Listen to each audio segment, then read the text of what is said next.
Assalamu alaikum wa rahmatullah.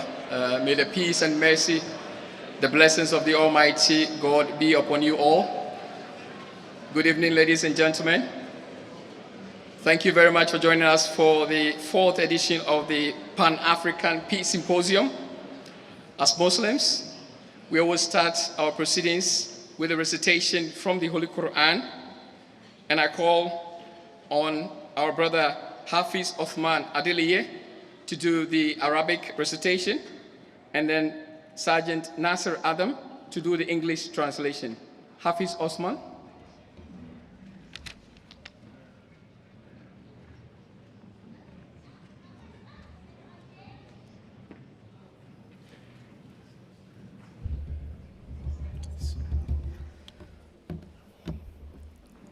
Assalamu alaikum wa rahmatullahi wa barakatuh.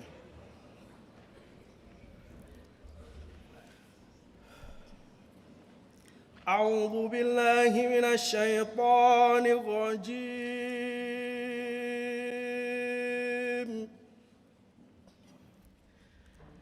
بسم الله الرحمن الرحيم.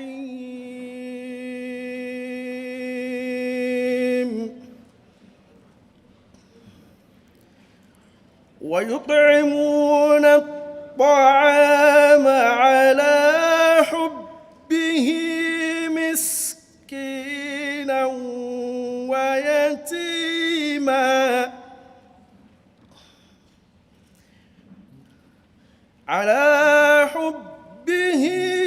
مسكينا ويتيما وأسيرا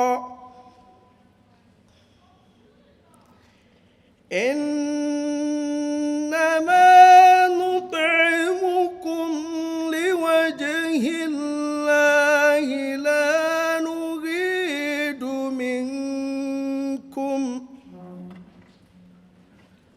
لا نريد منكم جزاء ولا شكورا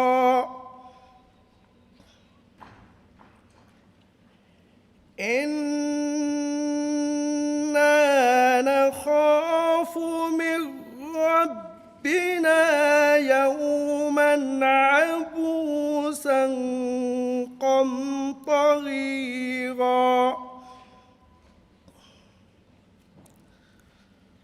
فوقاهم الله شر ذلك اليوم ولقاهم نضرة وسرورا جزاكم الله خير.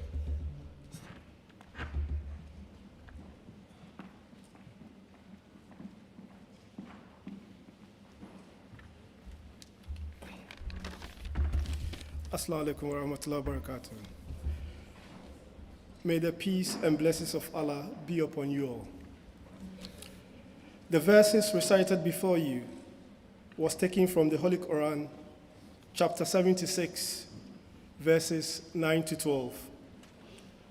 The English translation is as follows.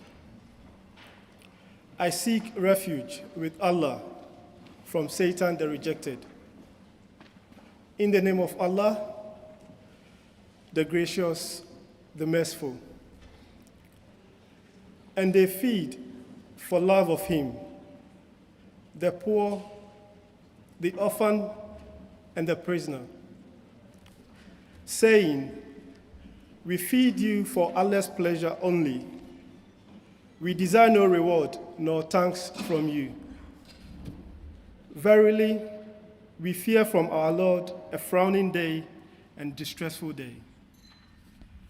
So Allah will save them from the evil of that day and will grant them joy and happiness. Jazakallah.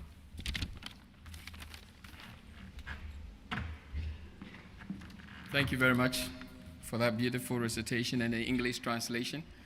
I know it's a bit difficult. I sat there myself and I have to be turning my neck, and I realize it's quite difficult. For those of you who have to be turning around, please feel free to turn your chairs so that you can be looking straight into the head table. Thank you very much. I have my colleague here, my brother, come over. Today we're going to share my co-colleague here who is going to be a host as well, and I call him to introduce the dignitaries. And I believe everyone here is a dignitary, but we cannot introduce everyone, so the few among us will be introduced by my colleague here. Assalamu alaikum everyone, peace and blessing of Allah be upon you all. So my name is Sharif Banu. I am the General Secretary for Pan-African Ahmadiyya Muslim Association, United Kingdom, and I'll be your co-host, like Ahmed said tonight. I'd like to acknowledge that we have a large number of dignitaries with us tonight and special friends who are here. Not all of us, we couldn't accommodate all of us, like Ahmed said, on the main table, but I would like to acknowledge all of your presence tonight with us, and I would like to introduce the head table. Starting to my right, we have Mr. Bernard Buanapi, Defense Attaché at the Malawi High Commission. Next to him, we have Mr. Luke Mooney, the Superintendent of the Metropolitan Police. Next, we have Mr. Andy George, the President of the National Black Police Association. Next, we have Madam Rita Tani Idi, the Deputy High Commissioner for Ghana. Next, we have Imam Atal Mujib Rashid, the Imam of the London Mosque and missionary in charge for the UK. Next, we have Imam Azhar Hanif, our keynote speaker this evening. Next, we have Mr. Rafiq Ahmed Hayat, the National President of the Ahmadiyya Muslim Community, United Kingdom. Next, we have Mr. Tommy Kalon, the President of PAAMA UK. Next, we have His Excellency Dr. Maury Manye, the High Commissioner for Sierra Leone. Next, we have Mr. Musa Miwa, the National President of the Ahmadiyya Muslim Community, Sierra Leone. And we have Mr. Mohammed Musallam Al-Drubi, Honorary Consul at Sri Lanka. Thank you all for your attendance this evening. And we've also, Justina. We've also had, one second. We've also had apologies. We also have Justina Mutali with us, founder and the president of the Justina Mutali Foundation. Thank you all. I would like to now invite the president of the Pan-African Ahmadiyya Muslim Association, United Kingdom, Mr. Tommy Kalon, to give us his welcome address. Mr. Tommy Kalon.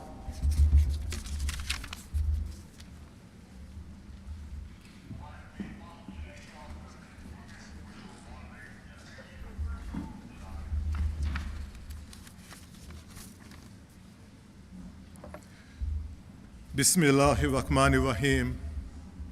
In the name of Allah, most gracious, ever merciful. Distinguished guests, ladies and gentlemen, peace be unto you. Assalamu alaikum. I stand before you humbled by the enormous honor of addressing this august assembly, grateful for your presence here today, mindful of the enormity of the task before us. We gather here to discuss a fundamental truth that resonates across borders, ideologies, and cultures: the imperative of economic equity and eradicating poverty as keys to achieving lasting peace. Economic justice is a beautiful slogan, familiar in its rhyme, dazzling in its simplicity. Yet, economic justice has eluded mankind for millennia. In a world interconnected as never before, the links between economic inequity, poverty, and peace have never been more evident. Poverty and its pervasive grip on societies impedes progress, fosters discontent, and threatens stability. Poverty holds people captive, denies them access to education, healthcare, and basic human rights. Poverty strips individuals of their dignity and limits their potential. Poverty eradication at its core, therefore, embodies the very essence of our shared humanity. Globalization, economic opulence, and scientific advancement in all its technological marvels are all meaningless if they leave behind a trail of poverty, inequality, and exclusion. By alleviating poverty and promoting fair economic practices, we cultivate a society, a world in which prosperity is shared and opportunities are accessible. Education becomes a beacon of hope. Healthcare, a universal right, and empowerment, a catalyst for peace to thrive. Islam, in its pristine purity, is a religion of compassion and justice. Islam places immense emphasis on the eradication of poverty in all its guises, the equitable distribution of wealth, and the promotion of a harmonious society. Let us, with this spirit of Islam, work within our respective spheres of life to bridge economic disparities and the gaping chasms that separate privilege from poverty.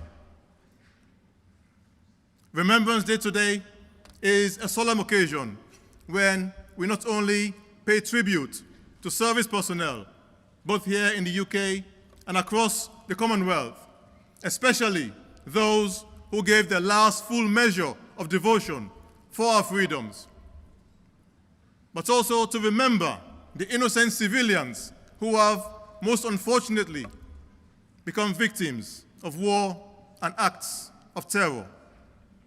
And as we acknowledge the profound impact of conflict, let us rededicate ourselves to fulfilling the dream of a just and peaceful world. For as we all can see across our TV screens and social media, we live in a world rent asunder by strife, where conflict and warfare are commonplace, where social violence and the violation of human rights occur on a daily basis, where world leaders are finding themselves increasingly powerless in offering lasting solutions to global problems. The world is in desperate need of genuine leadership, leadership that is altruistic and not self-serving, leadership that advocates through sympathy, empathy, and philanthropy, leadership that upholds absolute, not selective justice, leadership that prizes highly honesty, integrity, and respect for the inherent dignity of all mankind. We, the members of the Ahmadiyya Muslim community, find that leadership and much more in person of His Holiness Hazrat Mirza Masroor Ahmad, the worldwide head of this community, under whose leadership a global Voices for Peace campaign has been launched by the community to end war and promote peace. It was His Holiness who once so beautifully and so movingly synthesized the ethos of the community in the following terms: our jihad is not a jihad of swords, guns, or bombs. Our jihad is not a jihad of cruelty, brutality, and injustice. Rather, our jihad is of love, mercy, and compassion. Our jihad is of tolerance, justice, and human sympathy. Our jihad is to fulfill the rights of God Almighty and of His creation. Distinguished guests, ladies, gentlemen, this jihad is what is so desperately needed in today's world. This jihad is the motto of the Ahmadiyya Muslim community: love for all, hatred for none. On behalf of PAAMA, the Pan-African Ahmadiyya Muslim Association UK, and from the innermost sanctuary of my heart, I thank you and welcome you. Wassalamu alaikum.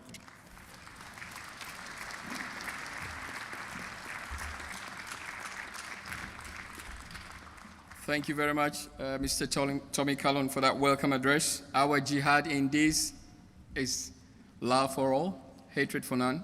And that, I guess, ushers us into a very beautiful illustration, a glimpse of what the Ahmadiyya Muslim community is all about. And I believe the audiovisual team will give us a short video to tell us a bit about the Ahmadiyya Muslim community and what His Holiness has been doing.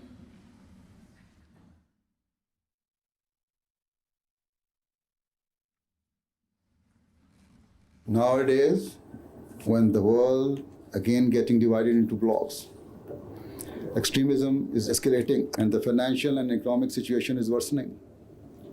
There's an urgent need to end all kinds of hatred and to lay the foundations of peace.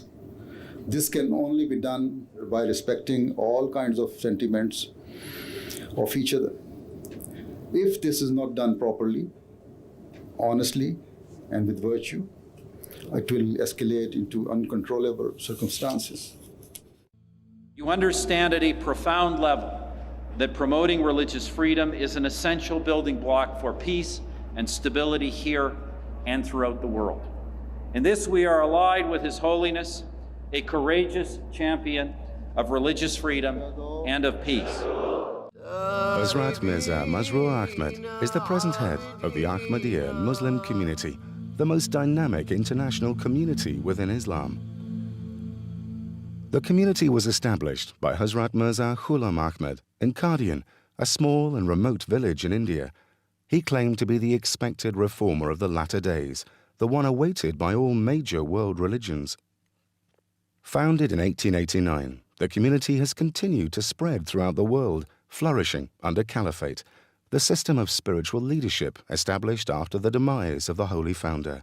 The current successor of this movement, Hazrat Mirza Masroor Ahmad, continues the work of the Holy Founder to revive the spiritual and moral state of mankind.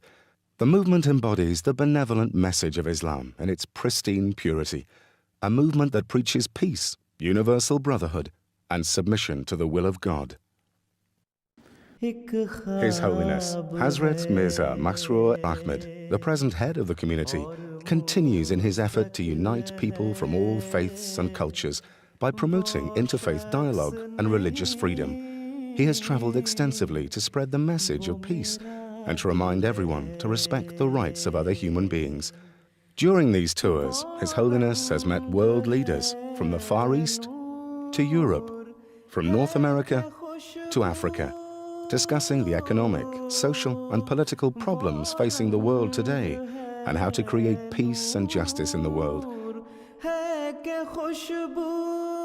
He has also met religious and community leaders in order to share common values and core ideals universal to all religions and cultures, with a view to improving the moral state of mankind and creating an atmosphere of love and affection.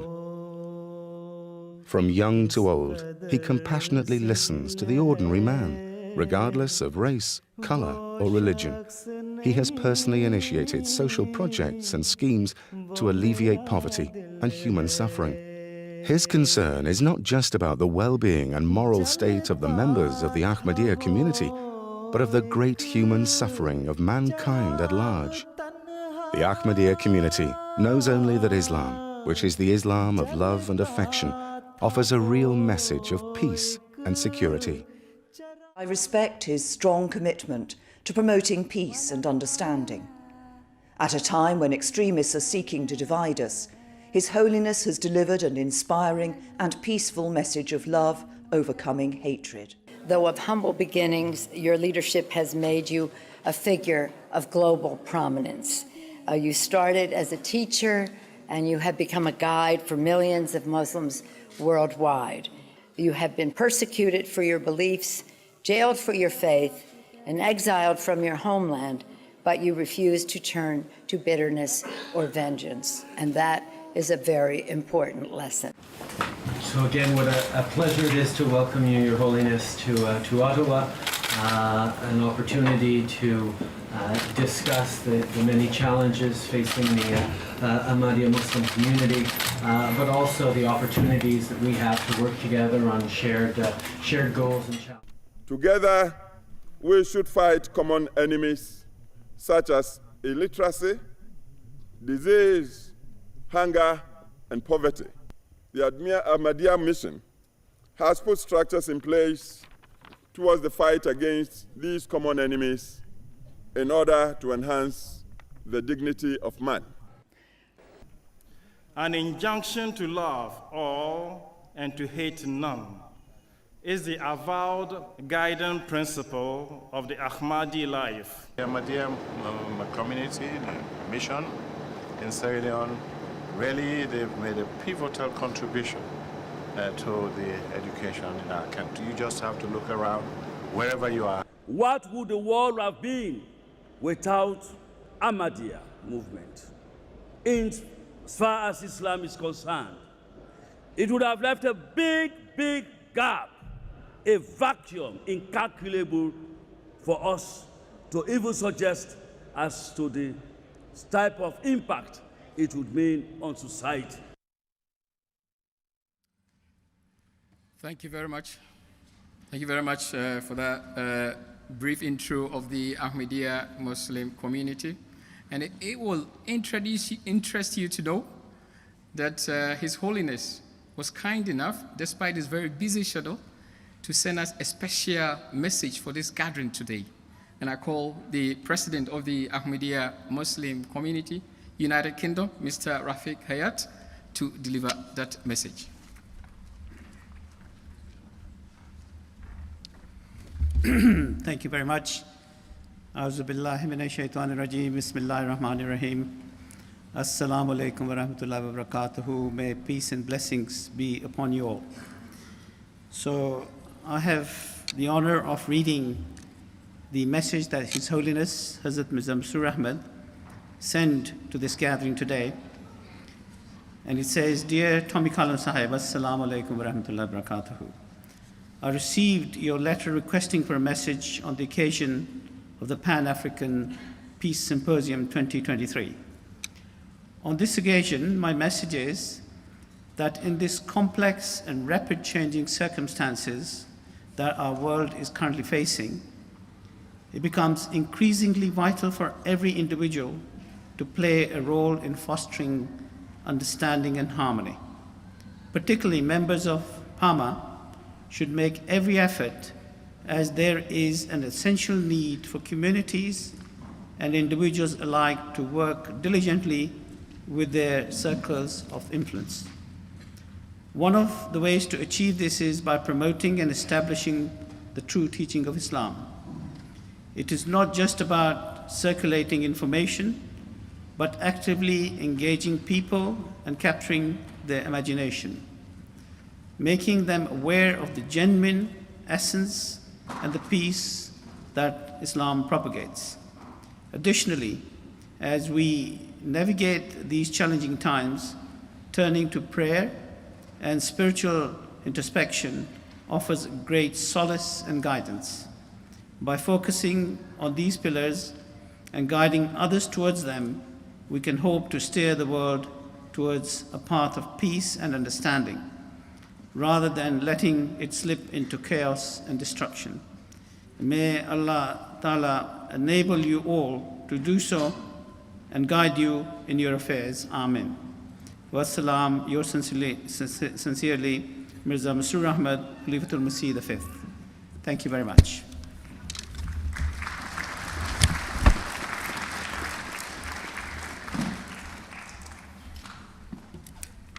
Thank you very much, respected Rafiq Hayat, for the deliverance of His Holiness' message.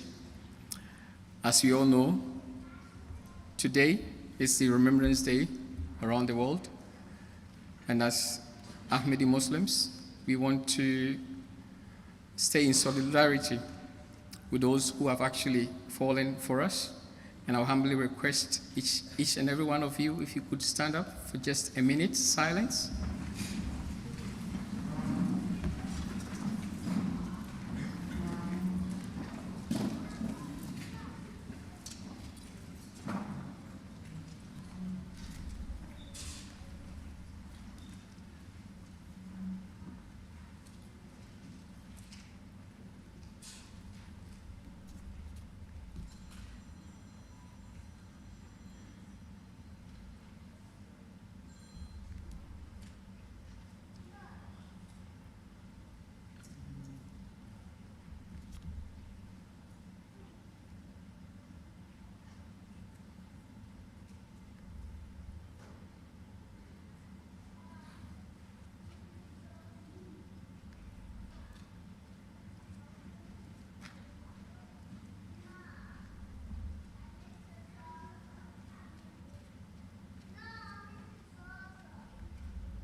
Thank you very much. Can I just humbly request you take a seat, please?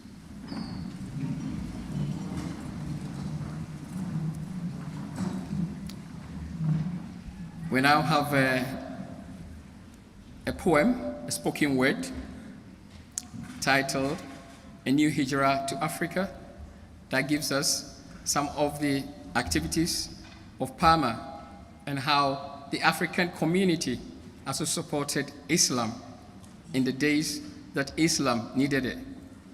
We now call on the team to give us that brief video.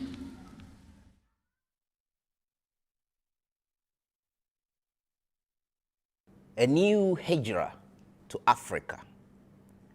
At the very inception of Islam within the Quraysh in Mecca, when the message of the deen was still in its early stages of revelation to the Rasul, when the Al-Mu'mins and Al-Muslim were few, and the Kafirs and Munafiqs were many, when the believers were persecuted for proclaiming the Kalimat Shahada, La ilaha illallah Muhammadur Rasulullah, the Holy Prophet sallallahu alaihi wasallam, even before the Hijrah to Medina, had to send some of his companions away across the desert to seek refuge in Abyssinia, in Ethiopia, and Africa, where the first ever Muslim settlement was established. And one of the first mosques, Masjid al-Negashi, was built.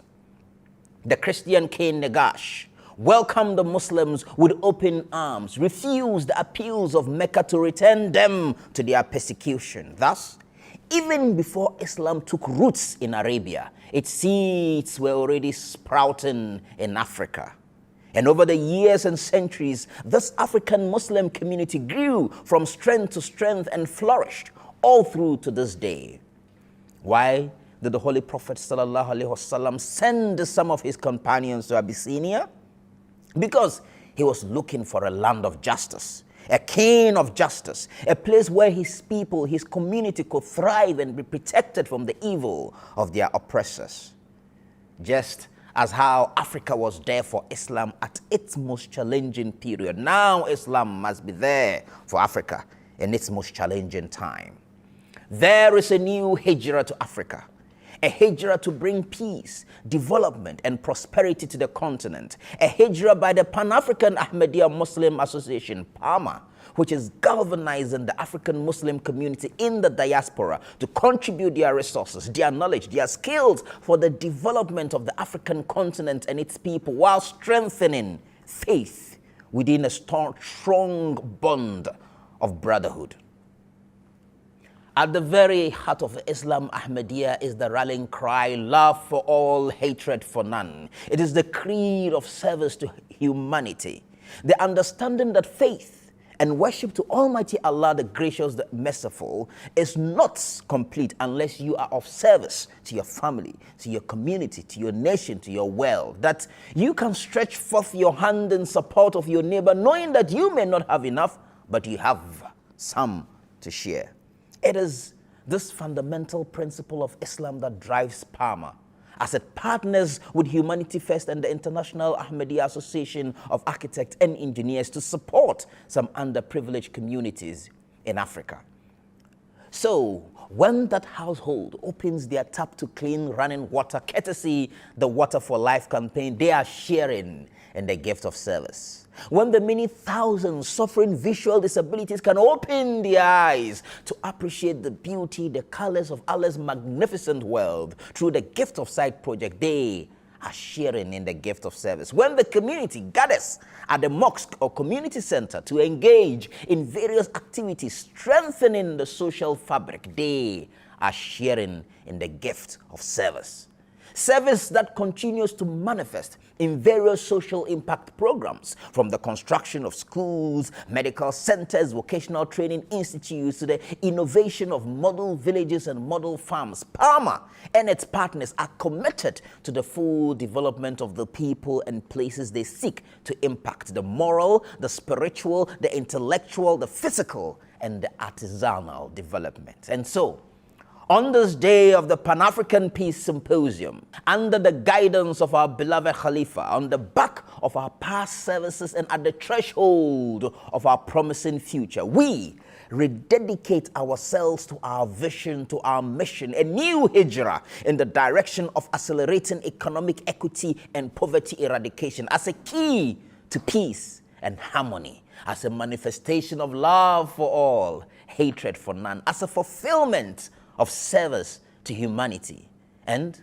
ultimately as a great act of worship to Almighty Allah.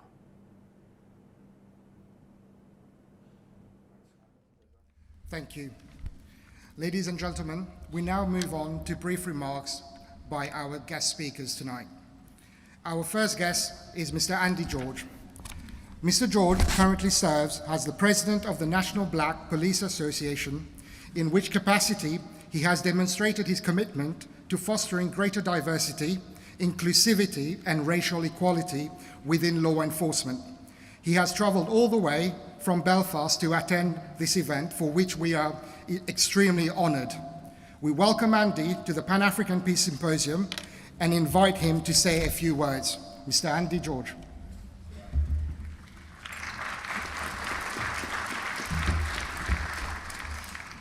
Good evening, welcome, and thank you for the kind invitation to join you at the Pan-African Peace Symposium.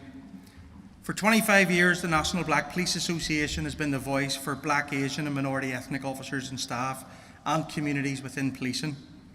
We've around 5,000 members in the majority of police services and law enforcement agencies in the United Kingdom, and provide support to officers, staff who suffer racism, inequality and discrimination within policing. We also work with communities and share our lived experience with senior leaders in policing so that they better understand our perspectives, in the hope that policing delivers its services in a fair and equitable manner to all. Some of you might also have guessed that I am from Northern Ireland. I grew up in a society that was so deeply divided that we had almost 4,000 lives lost over 30 years of violence. I joined policing at the end of the Troubles and at the dawning of a new era for policing in Northern Ireland. At that time, we had twice as many police officers, backed up by 7,000 military personnel, just to do tasks as simple as attending road traffic collisions and attending a report of a broken window. The journey that we have been on in Northern Ireland shows that peace is a much better outcome for all of society than what fear, division, and suspicion of those that are different can bring. Peace is possible even in the most challenging of circumstances, but it needs everyone to look outside of themselves and consider the perspectives of others. The current environment that we find ourselves in is emotional, stressful, and traumatic for many of us. The conflict between Israel and Hamas, Ukraine and Russia have had huge publicities and cries for peace, and quite rightly so. But there are conflicts all over the world that have not garnered the same publicity or outcry from those in positions of power. Everyone is deserving of peace, and everyone deserves to have their human rights protected. Today is, of course, Armistice Day, which is a solemn occasion to remember those who lost their lives fighting for this country. It was a day when the world said that peace is a much better pathway than war. We owe a debt of gratitude to those brave souls, particularly those from the Commonwealth who answered Britain's call and fought against evil and tyranny. But we should not have to wait for millions of lives to be lost. We all must work hard to ensure that conflict is a last resort for everyone. The motto of the National Black Police Association is one voice, strength and unity. There is so much that unites us than there is that divides us, and more must be done to build safer and more cohesive communities. We must all stand together to highlight that the diversity in our society is what makes this small island a major voice on the world stage. Multiculturalism is our strength, and society must come together and speak with one voice, letting those in positions of power know that stoking fear and division is wrong. We must also work hard to ensure that we do not simply fight for matters that impact us, our family and our community. We cannot tear down one wall of discrimination and leave others standing. We must join other causes if we ever hope to overcome issues that impact us directly. Doing the right thing, even when it appears difficult, must be our guiding light, and we must have the courage to speak up on behalf of others who cannot. The model of policing within the United Kingdom is that we police by consent. That means that we not only enforce the law, but we work with communities to solve crime and prevent harm. Sir Robert Peel back in 1829 laid out a number of principles for policing which have stood the test of time. The most well known is that the police are the public and the public are the police. But he also said that policing success should not be judged by the detection of crime, but rather by the absence of crime. I would much rather avoid people reaching crisis point and suffering the trauma of being a victim than doing my best to find justice for them. Preventing crime is achievable, and for me, meaningful community engagement is crime prevention. Building trust and being seen as a viable protector for all communities is key to ensuring that victims and witnesses feel comfortable telling us who is causing harm in society. The underlying causes of crime are too often poverty, inequality, and lack of opportunity. And the National Black Police Association will do everything within our power to ensure that policing deals with issues such as serious violence and exploitation using a public health approach. This starts by ensuring that we are visible in communities all year round and not just when things have gone wrong. We must work with communities and other agencies to deal with the root causes of crime. Society is built on mutual respect and understanding, and we are delighted to be here tonight to take part in this symposium and to stand with the Ahmadiyya community in seeking peace and prosperity for all. Thank you.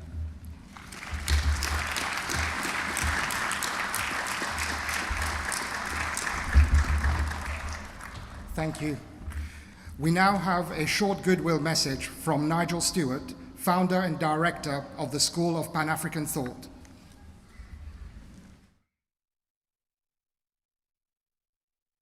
Assalamu alaikum. Your Holiness, Your Excellencies, dignitaries, and of course the whole Ahmadiyya family in the UK and across the world. Greetings from the Republic of Tanzania, where unfortunately I've had prior engagements that prohibited me from being with you tonight. The first thing I want to say is I've missed the symposium over the last few years. I've missed it because it's one of the few spaces across the UK and in Europe where the true spirit, values, and essence of Pan-Africanism is shared freely. It's one of the few spaces that gives us time to reflect and reassert our commitment to Africa and what it means to be part of the human family and be responsible to each other simply by virtue of our existence. Many of you will be familiar with the South African philosophy of Ubuntu, which simply means I am because you are. It's essentially a philosophy of equity and justice. It's a philosophy that means your life and value is no greater than mine. And when we understand that, it compels us to protect each other's life as if it was our own. And personally, I think the Peace Symposium embodies that in such a beautiful and remarkable way. Now, of course, our theme, economic equity, is fundamental to making that a material reality.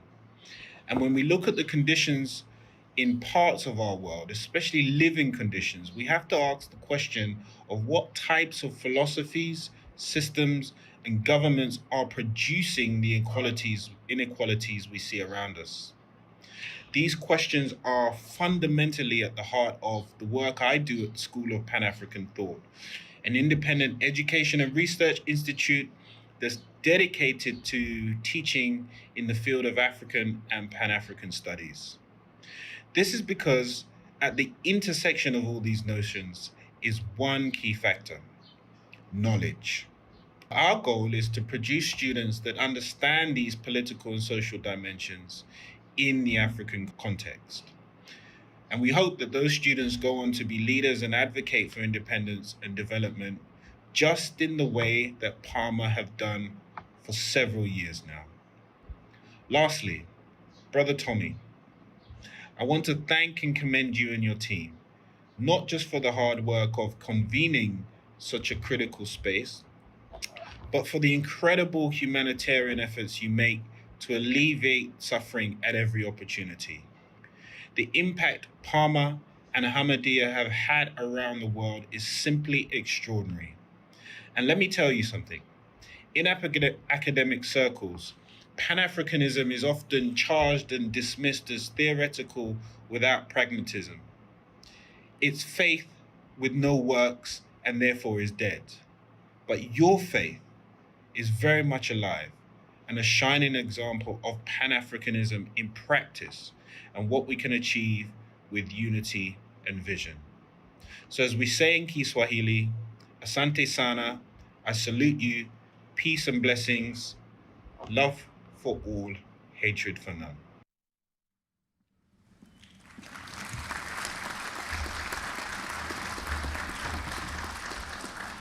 Thank you. Ladies and gentlemen, our next guest speaker is a legend in the true sense of the word. Leroy Logan, MBE, is a highly decorated and well-known figure. He is celebrated as one of the country's most respected black police officers and was the founding member of the National Black Police Association, serving as its chairman for 30 years. His remarkable journey and true life story was portrayed in a BBC film starring Star Wars' very own John Boyega. Let us take a look at a short clip from the trailer.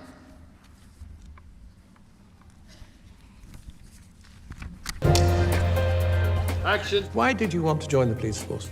It's always been an ambition of mine since I was a little boy. I feel I have a calling to protect and serve. Stop, police!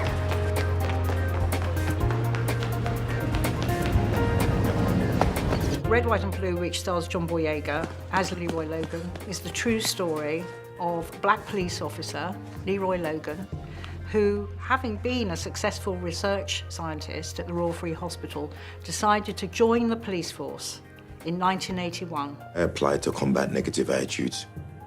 There are divisions and misunderstandings, and I think I could change that.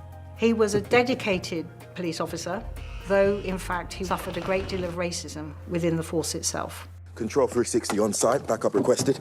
Leroy Logan is one of the first black police officers in the London Met. He's a massive community man, connects with so many people in his area that he felt like his expertise when needed in a job that was more on ground and that directly affects the people around him.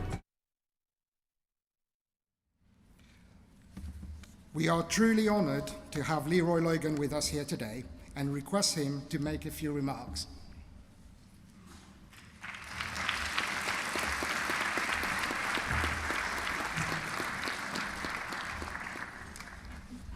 Good evening, everyone. Good evening, everyone.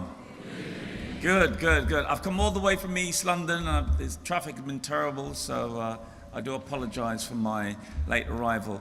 And yeah, I just want to thank Farhan for inviting me here and my wife, Gretel. Did anyone see that film, Red, White and Blue, with John Boyega? No? Well, it's still on iPlayer. Good, good, good. Still on iPlayer. And if you can afford Amazon Prime, it's on Amazon Prime as well. Yeah, I mean, it's pretty cool to have an A-lister actor playing you in a Steve McQueen film. That's a real bucket list, you know. I'm sure all of us are saying at some stage, who's going to play me in a film? Well, I've already got that sorted out. But no, I just wanted to say a few remarks that I think is so relevant at this time of goodwill and peace as we're going to Christmas festivities, and also because we've had Black History Month and Windrush, which is still ongoing. And one of the things that has been really important throughout this time is to show how much binds us together and not so much what divides us. We're in a type of time where there's so many people trying to pull us apart, whether it's through ignorance and fear, people who believe they know it all, and a lot of the times they don't. And in fact, they're part of the problem. Some of you might know, even up to this very day, there's been so much division, and we need to recognize the importance of unity, especially above barriers of one form or another, which is our culture, our faith, our no faith, our ethnicity. We really need to understand the importance of going against those people that divide us. And I will just say that I drink from a well that was dug by our ancestors. That well of refreshing water to restore us, to renew us, and more importantly, to bring peace to us. Inner peace, which I think is so important, and of course, peace within us, whatever our backgrounds. And so I welcome this event today because it's so important that we are explicit about peace and loving one another and not making assumptions and stereotypes, because I know what it was like. For 30 years in the Met Police, it wasn't perfect, but I had to stand firm on my faith as a Christian, working with my brothers and sisters in policing, whether they're Muslims, Jews, Sikhs, whatever their background, Buddhists. We had to work together. That was bringing us together, being peacemakers, police officers, and of course our police staff members. And it's so important that we need to recognize our purpose and our calling. And I just want, especially for the young people, I really want you to understand the importance of your story from a very young age. I didn't know my story would be picked up by an Oscar-winning director. I didn't know when I was on that journey that my wife and I would have been depicted in such a really important way. I didn't know when my father was beaten up by police officers, I'd still have the strength to join the police and also to really strive within it and build the Black Police Association. And I'm so pleased that the National BPA is 25 years, and you've heard from Andy. And in all honesty, we thought we wouldn't need a BPA 25 years later, 30 years later. Oh yeah, I just want to correct it. I was only a national chair president for a year, not for 30 years. I wouldn't be looking so young if I was chair for 30 years. But no, we need to value our journey. Understand that you might not think your journey is important, as I didn't think my journey was important. It's just a question of time and sticking to the purpose. So I just want to thank you all for being explicit in understanding your purpose and bringing people together, and the organizers for such a great event. It was definitely worth the fight through the traffic to be here, and I look forward to the other speakers and, of course, breaking bread with you all. God bless. Thank you.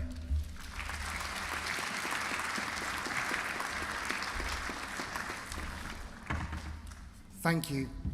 We now have a goodwill message from Dr. Ibrahim Stevens, the Governor of the Bank of Sierra Leone.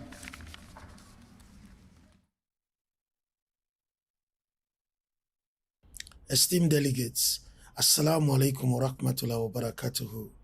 It is a real pleasure and honor for me to address this Pan-African Peace Symposium, and I must commend my brother Tommy Callon and members of the Pan-African Ahmadiyya Muslim Association UK for organizing this event.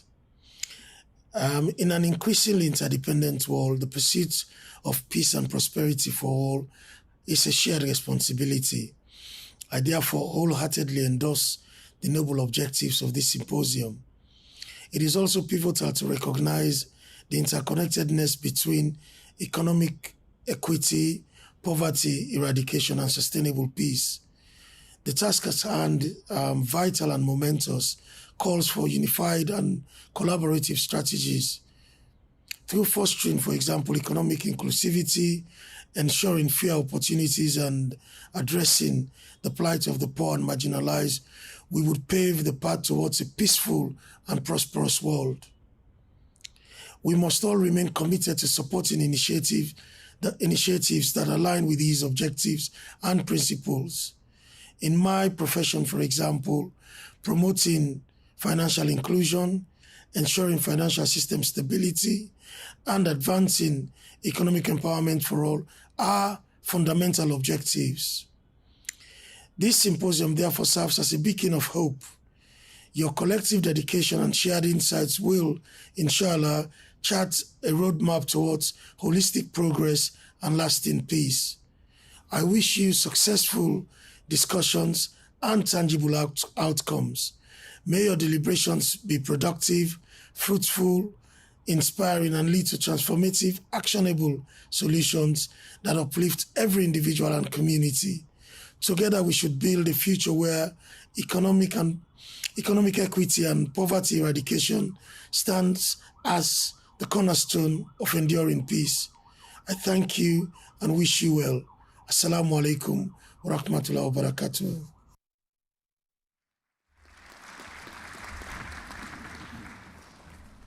Thank you. Our next speaker is Her Excellency Justina Mutale. She is the founder and president of the Justina Mutale Foundation. She's a global influencer who was honored as the African Woman of the Year in 2012, highlighting her significant impact in the realm of philanthropy, human rights advocacy, gender equality, and women's empowerment. She is the author of the bestseller, The Art of Iconic Leadership: Power Secrets of Female World Leaders. We are delighted to welcome her back at the Pan-African Peace Symposium and request her to say a few words. Her Excellency Justina Mutale.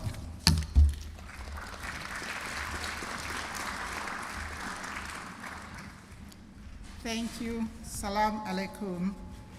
His Holiness, Excellencies, respected Tony Collan and his team, and everybody at Ahmadiyya, of course, all protocols observed, and due respect to my fellow speakers.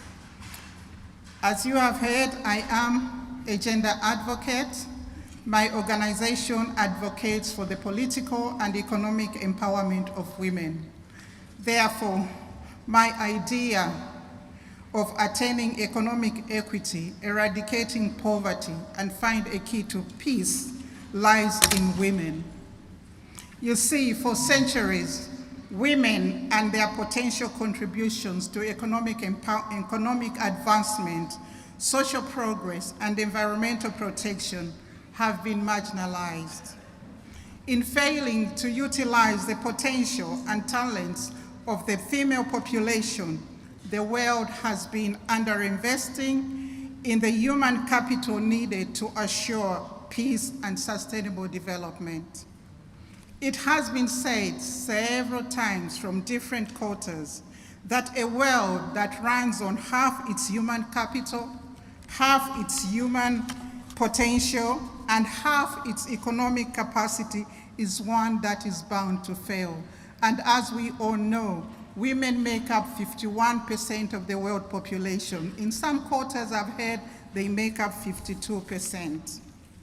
It is therefore my belief that utilizing women's potential can increase economic growth, reduce poverty, enhance societal well-being, and help ensure peace and sustainable development. It is also prudent that the world invest in women's economic capacity to bring about transformative change that can enable real progress in the context of human prosperity and a peaceful and sustainable future.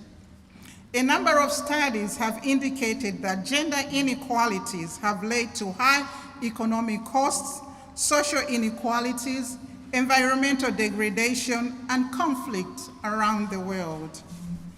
This is because the world's current economic model has been built on a masculine perspective, where growth is fueled by competition, a quest for profits, and instant gratification without due regard to human and social consequences.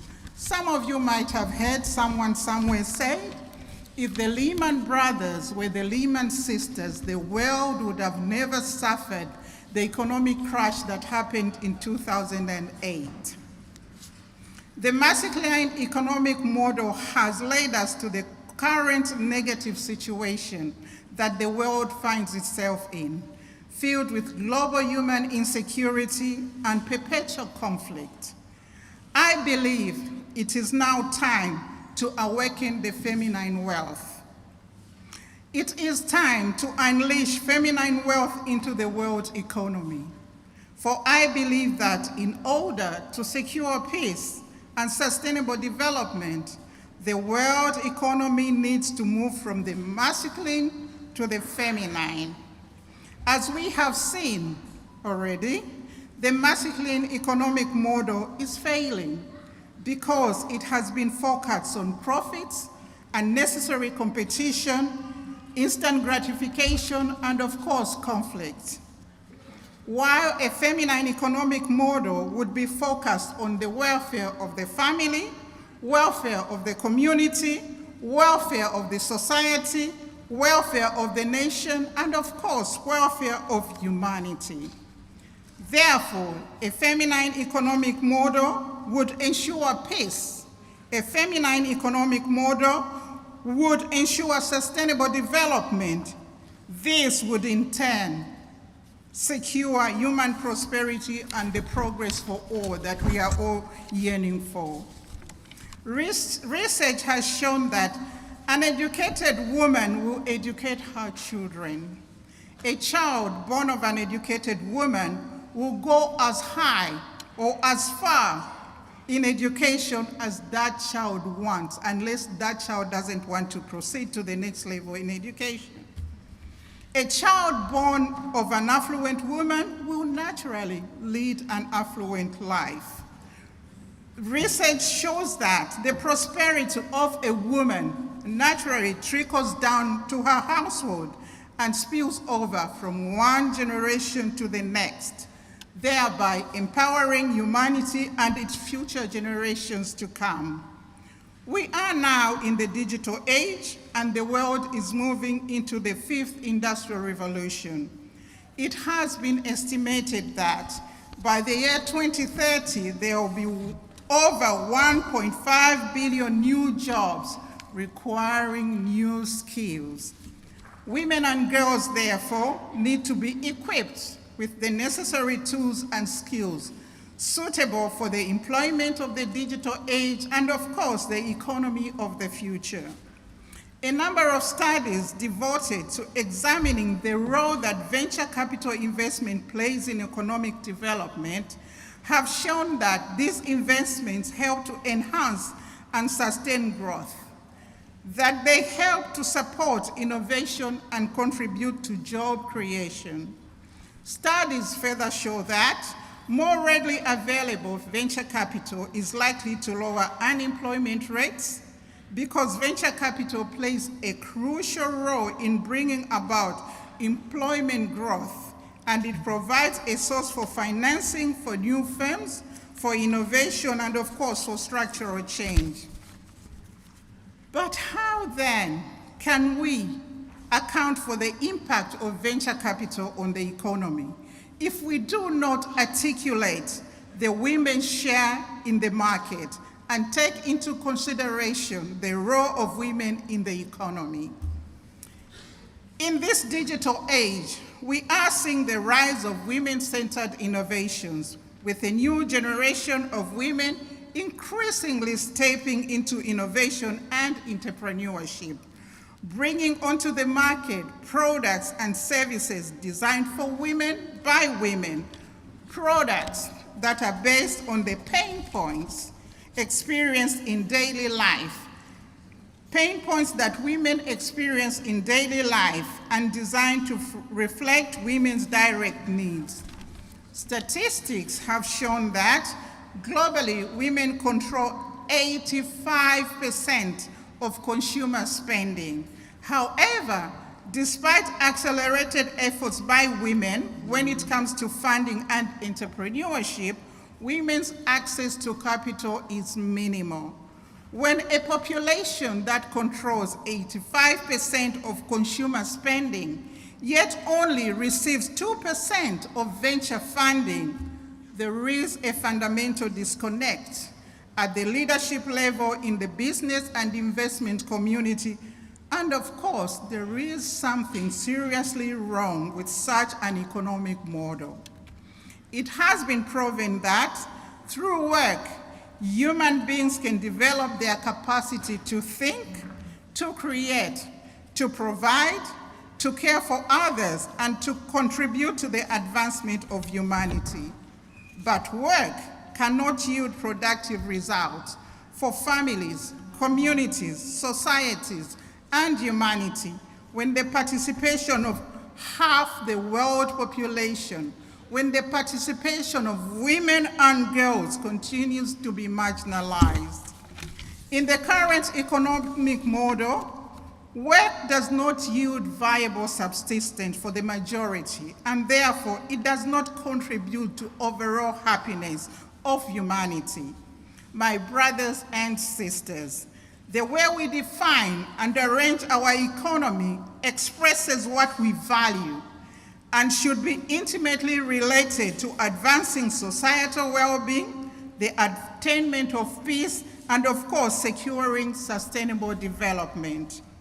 The current narrow and materialistic worldview underpinning much of modern economics has contributed to the degradation of human conduct. It has also contributed to the exploitation and marginalization, as I said in the beginning, of large segments of the population, more especially women and girls, through poverty and, of course, its feminization. In conclusion, my brothers and sisters, we need to ask ourselves whether economic arrangements should only be concerned with the accumulation of material wealth that enriches only a few, or whether our economic arrangements should aim to enhance collective prosperity and promote community well-being and human prosperity. I sincerely believe that an all-embracing feminine world economy would help to achieve environmental sustainability. I also believe that an all-embracing feminine world economy will help achieve human prosperity and progress for all, and thereby help us to eradicate poverty and, of course, secure world peace. Thank you.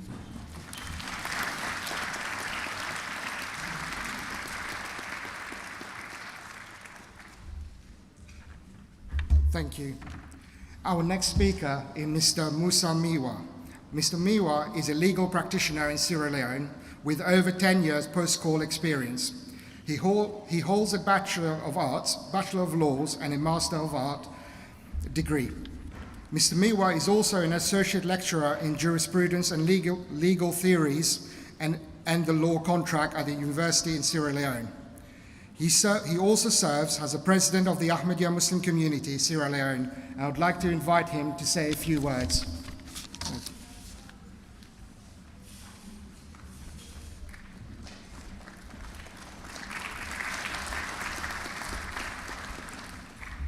respected President of PAAMA, President and elders of the Jamaat present, distinguished ladies and gentlemen, I bring you greetings from the continent of Africa. Assalamu alaikum wa rahmatullah.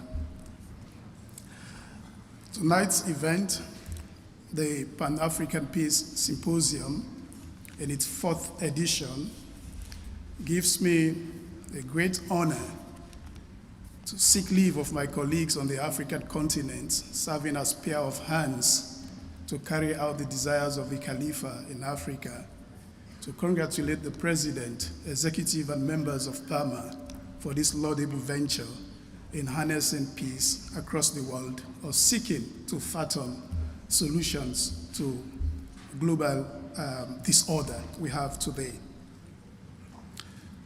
Within the present circumstances of the world order, an African intervention at various levels has been very much reactionary. The African diaspora has not in many ways spoken to challenges that will fathom global solutions across the world. So we are happy on the continent that PAAMA, the Pan-African Ahmadiyya Muslim Association International, in all its chapters, can come together to put in place or fathom solutions to global problems. We all know the current world situation. They know the continents they are coming from. The cumulative effect of wars on the African continent has been engendered by inequality on the continent, ranging from very historical events that took place in the past, and in recent times, mismanagement and bad governance structures have exacerbated the situation on the continent.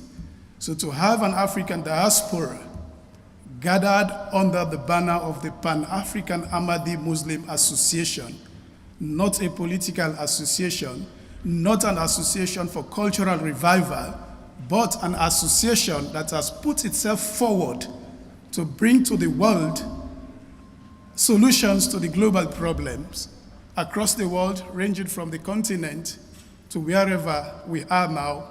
In all continents of the world, there is one form of violence or another. I don't want to go into the specifics. That's for the keynote speaker. But we know the global situation today. So I am specifically gratified. And on behalf of the African Ahmadiyya Muslim Jamaats across the continent, we are very much happy, Mr. President, that you have gathered here today in your different national colors, not for a cultural revival, but to come and talk about economic equity and eradicating poverty, a key to peace.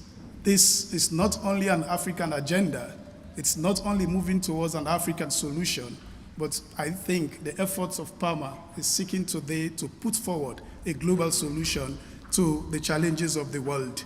I once again congratulate you and thank you for this laudable venture. You have not only done it within the confines of the Ahmadiyya Muslim Jamaats in Africa, but you have now taken a global platform to put forward solutions that will bring peace. I thank you very much for this opportunity.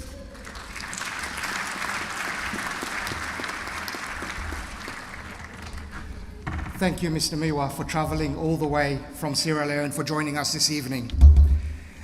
We now have a goodwill message from the Honorable Melrose Kalminti, the Minister of Social Welfare for Sierra Leone.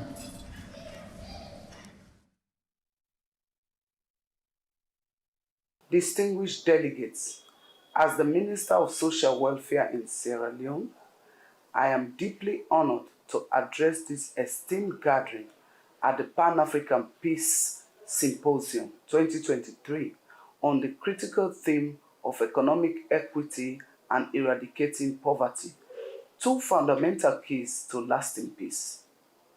Poverty and economic disparity are significant barriers to peace and prosperity. In Sierra Leone and many parts of the world, we have witnessed the profound link between poverty and conflict. Our journey towards a peace begins with equitable economic opportunities for all. We must empower people with tools to lift themselves out of poverty.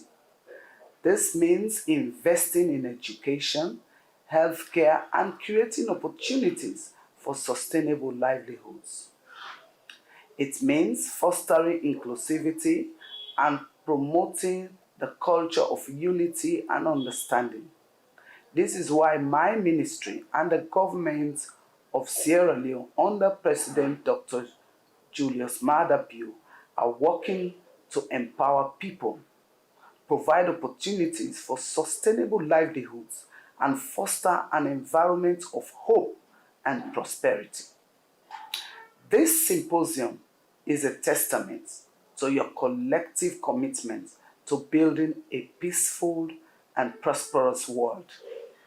As you deliberate best practices and innovative solutions to promote economic equity and lift people out of poverty, I congratulate my dear brother Tommy Kalon and the members of the Pan-African Ahmadiyya Muslim Association UK for hosting such a momentous event.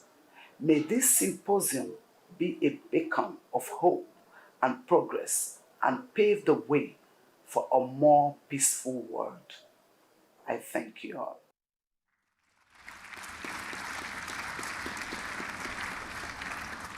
Thank you very much. I guess now is the climax of the evening. That is the keynote speech.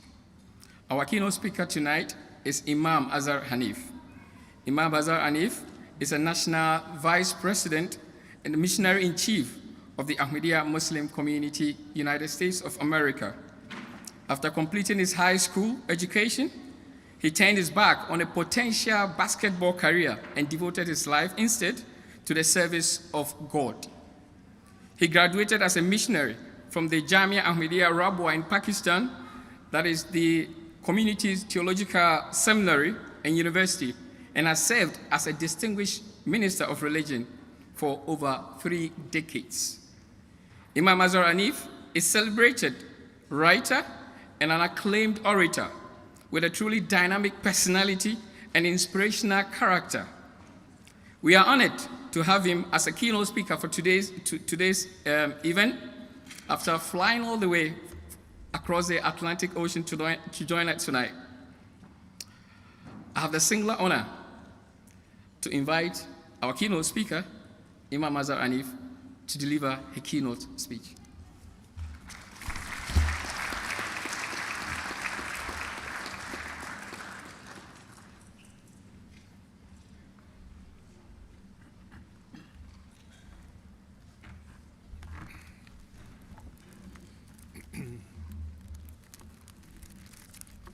Assalamu alaikum wa rahmatullahi wa barakatuhu. Peace and blessings of God Almighty be upon all of us in this room, in this gathering, in this world, and for all times to come. This is the greeting of peace, which every believer in God Almighty, be they Muslim, Jewish, Christian, Hindu, Buddhist, or any faith, begins with a spirit of peace, a prayer of peace, and a greetings of peace.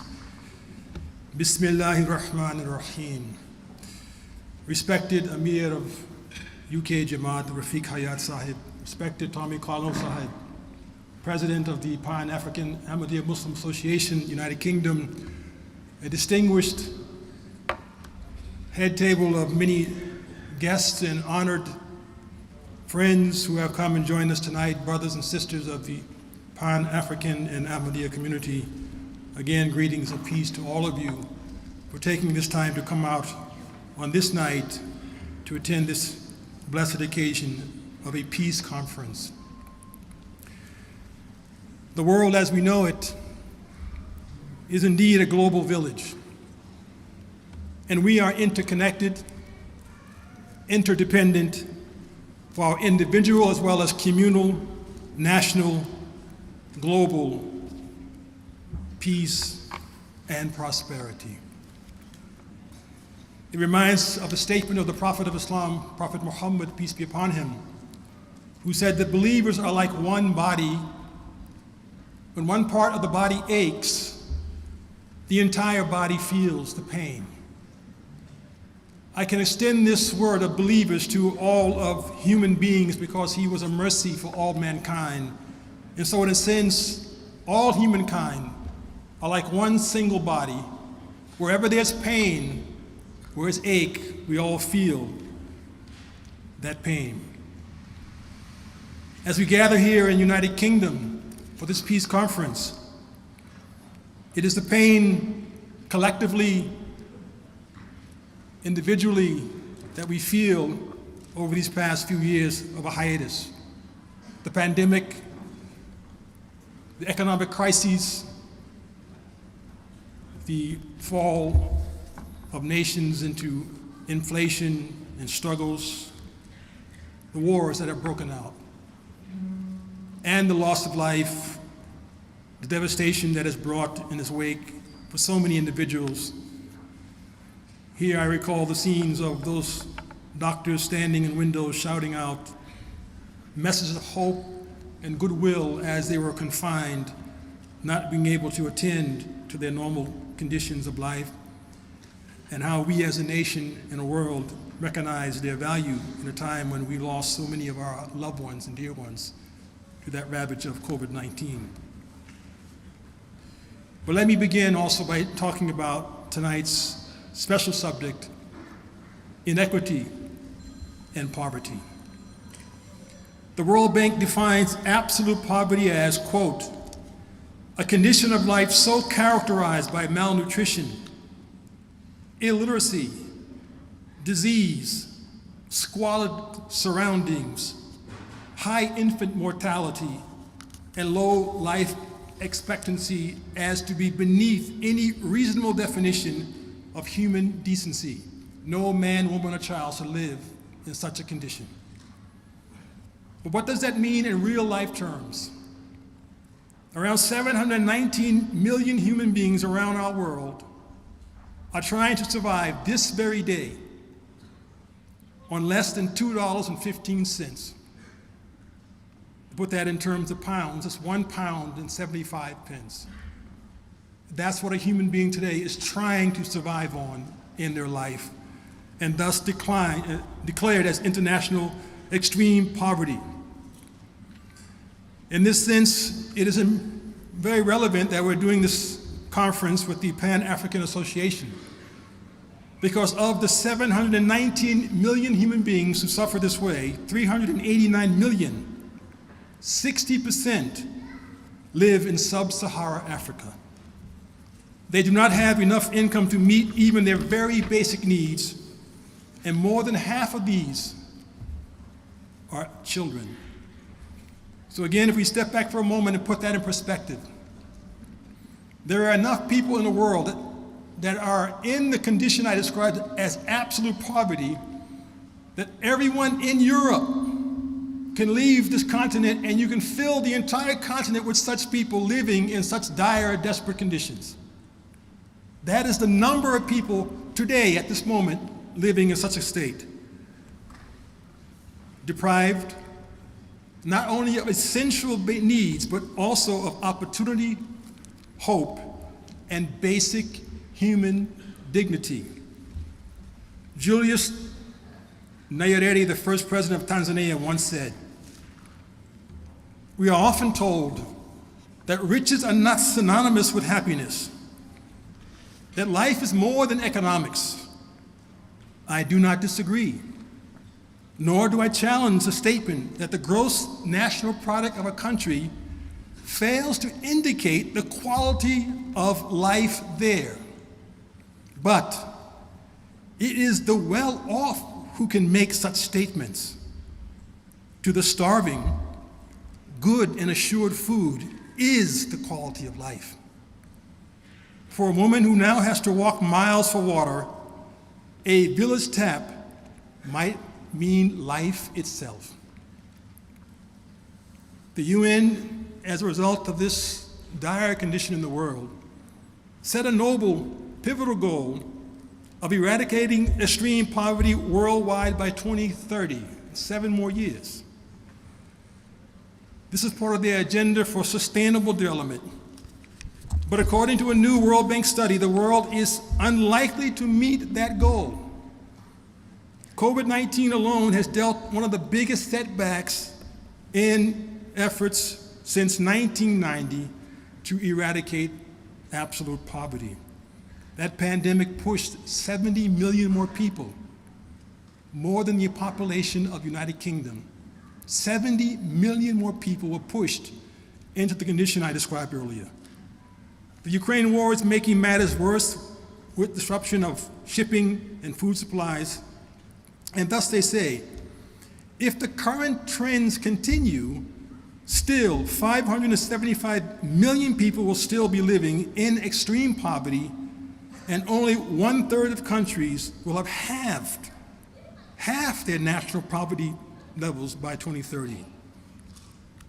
Given this dire forecast, it is essential to hold conferences such as these to focus more attention on this global challenge and discuss solutions from various perspectives and platforms.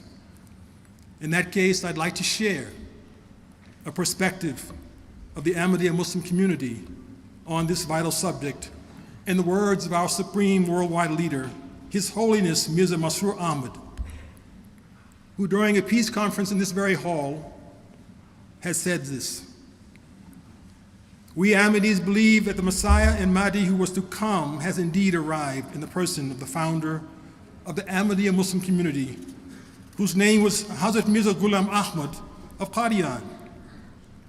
He said that his primary task was to bring mankind closer to God Almighty and draw the attention of mankind towards fulfilling the rights of each other.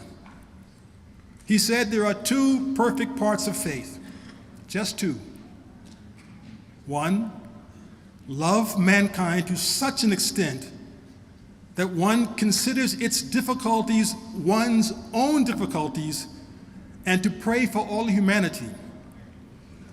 The other, again, which is central and cardinal to all religions, to love God with all one's heart and soul. It's exactly what is found in Scripture. Jesus Christ was once asked, what is the first and foremost commandment? He said, love thy God with all your heart, all your might, all your soul. And he said, then one more essential commandment, important just like this, is to love your neighbor as you love yourself. This is the essence of religion, and it's the epitome of all the prophets. I'm paraphrasing, but these are the words of Christ, and you'll see this message throughout all studies you would do toward the world religions. People living in the world's poorest nations, His Holiness said, wake up each day wondering if they will be able to feed their children. Their economic plight is truly desperate, and their poverty levels are far beyond our comprehension. We must not consider such hardship as other people's problems. Instead, we must realize that the result of such poverty has severe implications for the wider world and directly affects global peace and security. It is affecting us, every single one of us in this global village called Mother Earth. The fact that children have no option but to spend their days collecting water for their families. Think about that. Mothers who are here, fathers who are here who have young children. Your child cannot go to school because today your child has to leave early in the morning at the crack of dawn to go out and find water, put that water in a bucket on their head and come back home so your family can just survive with water for life. What we see here Humanity First is doing is going to the villages around the world that don't have this access to water and creating water wells so people don't have to walk so far. Today, their poverty and hardship is compounded by modern technology, through which even people living in war-torn or deprived parts of the world are able to see the comfort with which people in developed nations are living and the opportunities that exist for them. Witnessing the great disparity in their circumstances compared to others is cultivating further agitation amongst local people. And these frustrations are being preyed upon by extremists who entice the impoverished with financial reward and by promising a better life for their families. So again, you think of what's happening in the world where societies are being disrupted. the gangs, the cartels, the terror organizations, the mafias? Where are they recruiting those who are seeking a better way of life? From these who are impoverished and suffering so much with just basic necessities not being fulfilled. Thus, His Holiness says, most regrettably, the ruling classes in war-torn or deprived nations are more often concerned about preserving their own status and power than helping alleviate the suffering of their people. The result is that those who have nothing come to view their own corrupt leaders with contempt and see the world's major powers as the enemy. You ask the question, go back in the 2010s, what sparked what is called the Arab Spring? How did that happen? What was the catalyst behind that? For a number of years there were protests, there was some petitions against government policies, but one particular event that became the tweet or the video seen around the world was the act of desperation of a Tunisian man, Mohammed Bouazizi, who doused himself with gasoline and lit himself afire. Why did he do such a thing when life is so precious to all of us? This was his way of protesting as a last straw when he couldn't find a job for years, trying to take care of his family, his own siblings. And finally, the one means he had to take care of himself was a roadside fruit stand, and authorities came and confiscated that stand, mocked him, abused him, beat him, and caused him to feel such a pain, such a suffering, that he decided the only way to protest is to light myself in fire.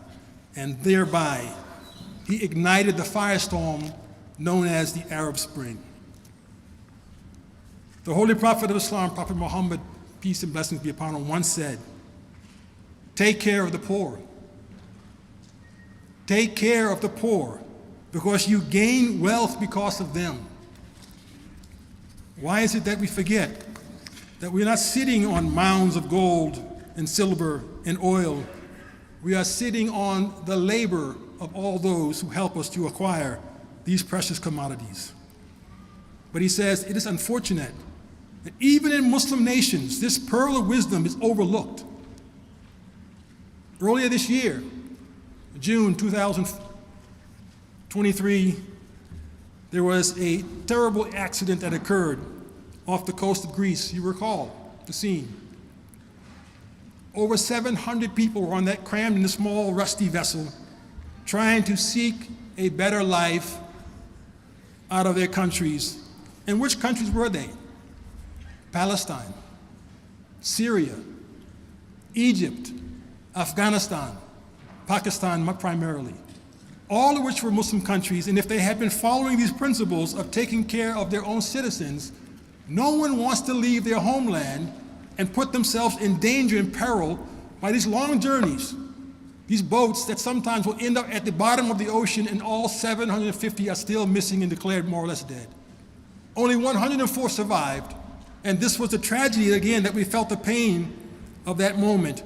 But all of these journeys, it's not just then, it's happening even just a few days ago. Migrants in boats who are being drowned in seas. People walking for miles and miles out of South America trying to get into North America, undergoing treacherous journeys. Or those who are being crammed or hidden in vehicles to make this trek to what is nothing more than a simple request and desire to live, to be, and let be. Huzur thus says, His Holiness says, the poor are exploited for their cheap labor.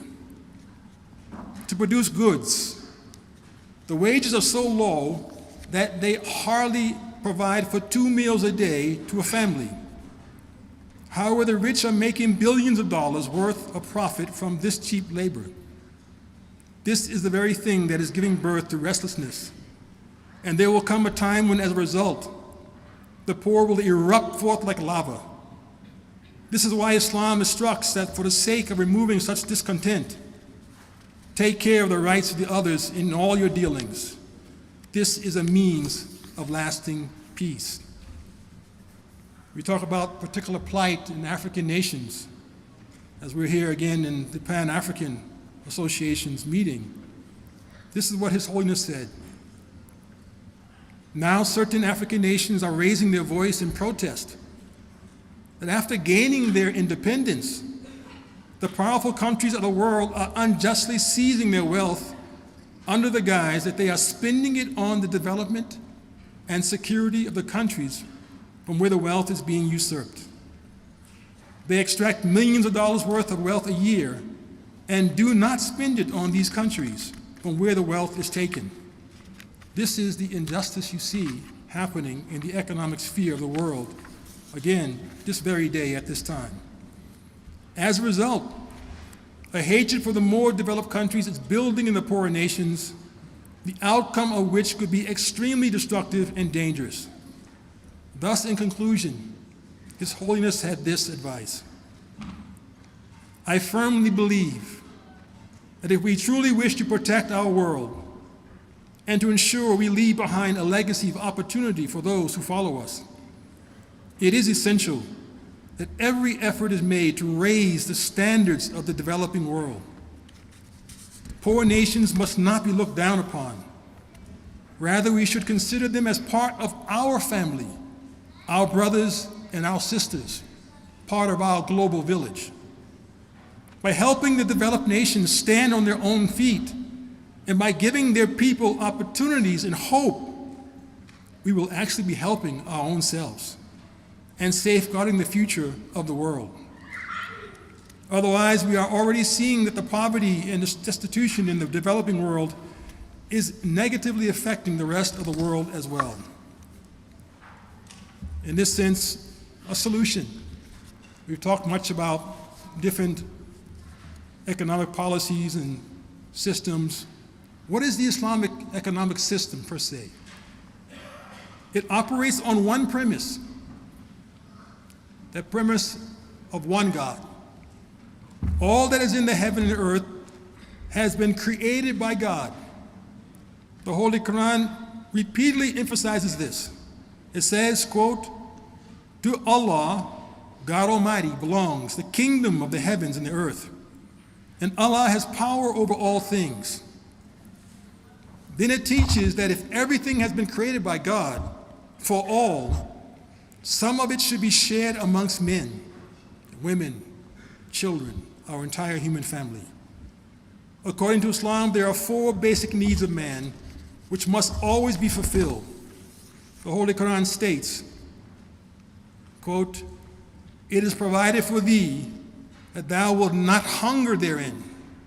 Hunger therein means here in this earth, in this village. Nor will you be naked. You'll always find clothing in this village. You will not thirst therein. You will never be thirsty in this village.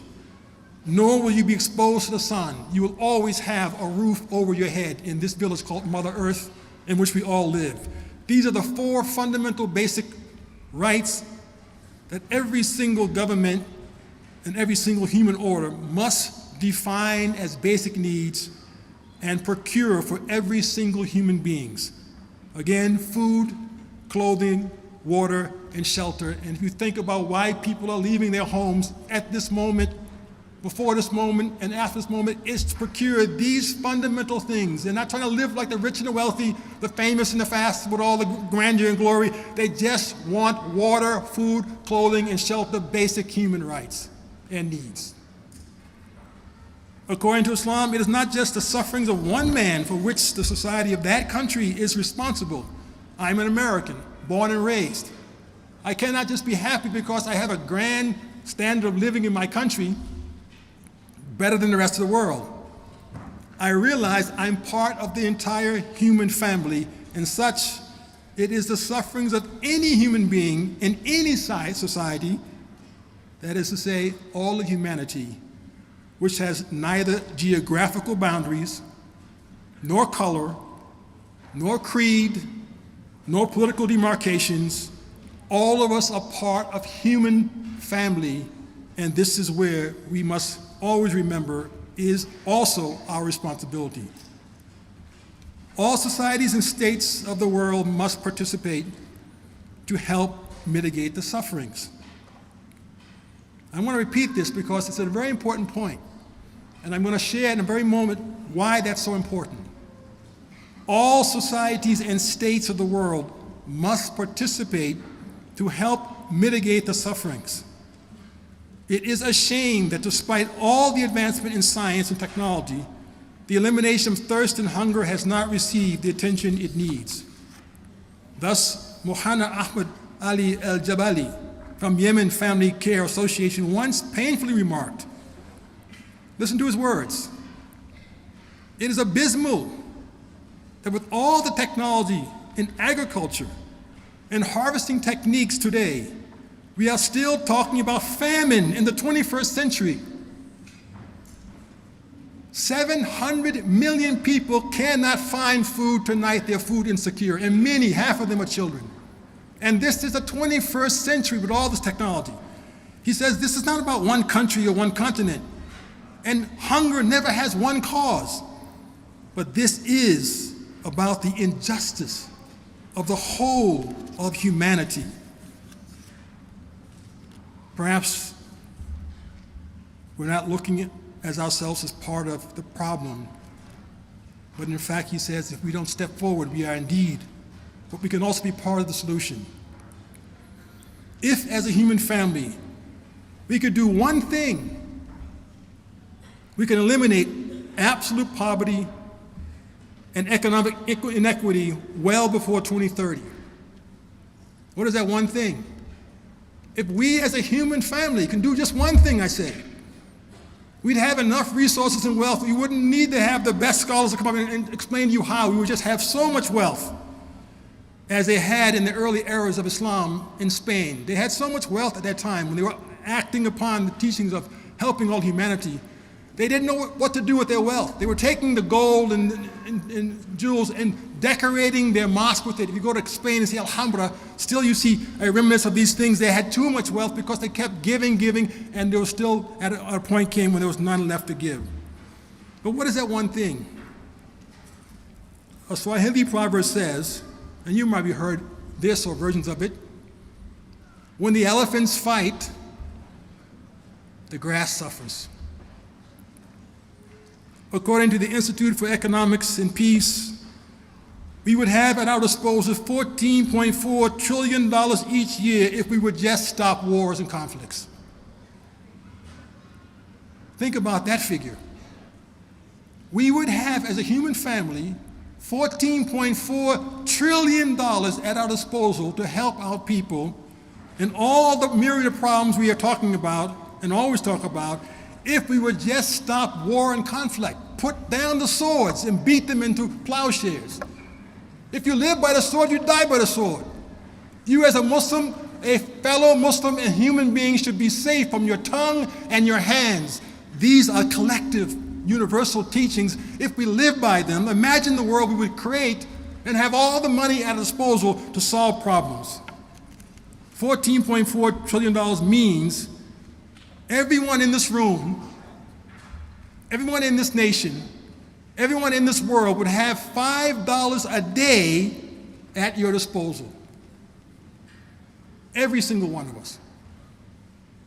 You're talking about a world in which some cannot have $2.15 a day to exist, driving them into absolute poverty. Stop the war, and you'll see how much money human beings have. The current estimates suggest that we need only $37 billion a year until 2030 to tackle both extreme and chronic poverty. 37 billion. We can solve this problem many times over if we have 14.4 trillion at our disposal. We can not just end poverty, you end illiteracy, health disparity, you'd end all the other struggles you see, homelessness, joblessness. You'd have so much wealth, and God has given us so much wealth, we would not have these problems as a human family in this village called Earth if we did the one thing: be men and women of peace. Peacemakers, not warmongers, and end these conflicts. The world is indeed a global village. It is not a poor village. We are not poor. Just last year alone, from the tithing, the charity that is given by faith groups, we have enough money to take care of these issues. But we then spend that money on buildings and apparatus and this and that, and we keep forgetting the premise that we're all part of the human family and must do our best to utilize God's resources as trustees and take care of these problems. Eradicate poverty, eradicate illiteracy, eradicate hunger. That's the pain we should feel right now. We're about to have a grand meal from the Pan-African Association, a wonderful meal. The meal we will eat tonight, think about that. If I don't feel the pain of someone who's suffering in the world, I will eat, I will digest, I will go home and I'll sleep. And forget, tonight someone does not have enough food to feed their own selves and their own family. And the Prophet of Islam said, you cannot sleep at night if your neighbor is going hungry. You cannot sleep at night if your neighbor is going hungry. Now, what is a neighbor in the world? The Quran speaks about neighborhood as not just being the one who's near you, but even the one who's beyond the relations of your neighborhood. And almost in a sense that all human beings are part of the neighborhood of mankind. So again, even personally, if tonight we want to do something, think about this and put a little money aside and help a neighbor, help someone in this world. And if half the world can do it, the other half would be in good condition and get past all the struggles we keep talking about. But in the end, I want to just share one final remark. And with great humility, in 1980, there was a conference that took place here in the United Kingdom. It's an annual conference that takes place every year by the community. And on this year, the third Khalifa, the third spiritual head of our community, he came and he addressed the crowd. And he explained the slogan you always hear in these occasions, and people always talk about, love for all, hatred for none. But he didn't just say the word, he was the one, in fact, who first started the slogan in our community. And he explained the very spiritual foundation of this slogan and the religious teachings that support why this is our slogan, why this is part of our faith, why this is a solution for the problems we see in the world. He said, and I quote, "One of the most difficult problems humanity faces in every century, in every single century, is the distribution of wealth. I have picked up a few verses to illustrate how the Holy Quran and the compassion of the Prophet Muhammad, peace and blessings be upon him, and his anxiety about man is shown by these verses. God says in the Holy Quran, in their wealth was a share for those who asked and those who were unable to ask. There are noble people in the world who will never ask and beg. They will never go near a person and show their need. But they are still in need, and so their concern is there. There are others part of this world. But here he says, Allah does not say in their wealth those Muslims who ask and those Muslims who are unable to ask. What is declared to mankind is this: in their wealth, the wealth of all of these members of this faith community, those who asked, whether they are Muslims or they are not Muslims, those who ask and those who are unable to ask, again, whether Muslim or non-Muslims, there is in their wealth a right upon them as well. This, he said, is a very sweet principle of great importance, stated in a very few words. All of us are included in this commandment to share the wealth, be they Muslim or non-Muslim. Again, he says, the general commandment is, quote, be benevolent towards your fellow beings, for Allah loves those who are benevolent to their fellow beings. Then he says this most important remark, summating up what it means to say love for all, hatred for none. It is truly embedded in the scripture and in the Quran. He said, I have read the Holy Quran. I think attentively, if not thousands of times, certainly hundreds of times in my life. He was, in fact, a hafiz of the Quran. He had memorized the Quran from cover to cover, and he would read this holy scripture on a very regular basis, as he's saying. He says, from beginning to the end, there is not a single verse in the Holy Quran which differentiates in the worldly affairs between a Muslim and one who is not a Muslim.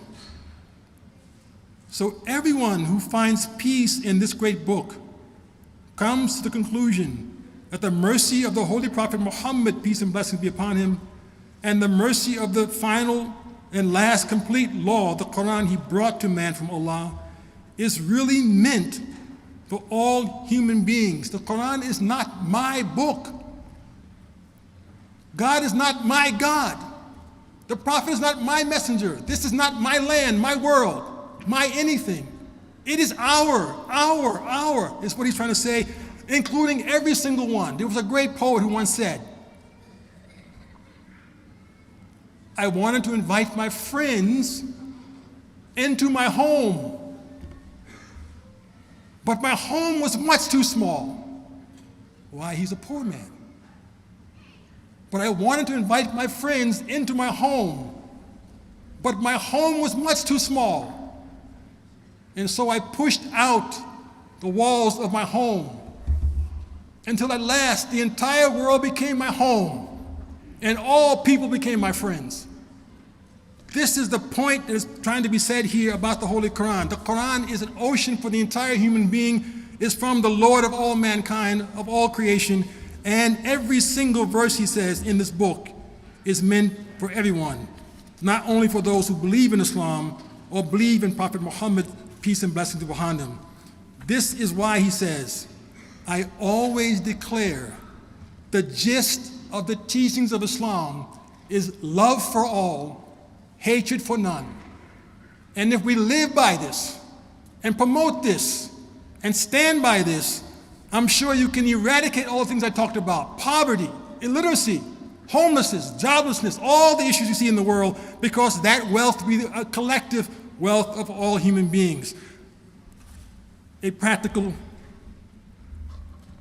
example of such love for humanity. Our hearts are grieved these days, no doubt.